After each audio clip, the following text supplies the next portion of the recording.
आप देख रहे हैं TNB।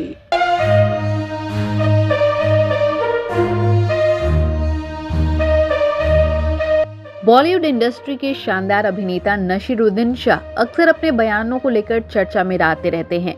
वो कई बार धार्मिक मुद्दों पर अपनी राय पेश कर चुके हैं। वहीं एक बार फिर उनकी कई बयान जो है चर्चा का विषय बन गए हैं।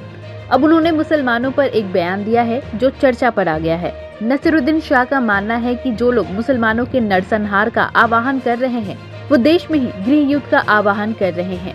ये बात उन्होंने अपने लेटेस्ट इंटरव्यू में कही है। दरअसल नसीरुद्दीन शाह से लेटेस्ट इंटरव्यू में 17 से 19 दिसंबर तक आयोजित धर्म संसद के बारे में पूछा गया, जिसे लेकर सुप्रीम कोर्ट के कई वकील ने CGI को चिट्ठी भी लिखी थी। इस चिट्ठी में वकीलों ने नफरत भरे भाषणों पर स्वतः संज्ञान लेने की अपील की थी। वहीं नसीरुद्दीन शाह ने इस इंटरव्यू में धर्म संसद पर कहा कि जो कुछ भी हो रहा है उसे देखकर अब उन्हें बहुत ज्यादा हैरानी होती है।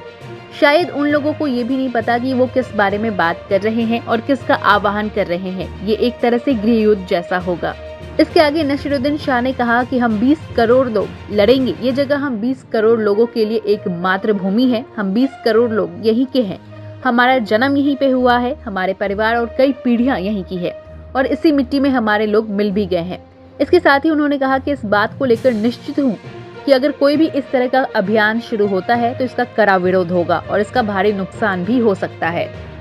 साथ ही नसीरुद्दीन शाह ने अपनी बात जारी रखते हुए कहा कि मुसलमानों को दोयम दर्जे का नागरिक बनाया जा रहा है। ऐसा करके मुसलमानों के बीच डर पैदा करने की कोशिश की जा रही है, लेकिन मुसलमान हार नहीं मान लेंगे। मुसलमान इस स्थिति का सामना करेंगे।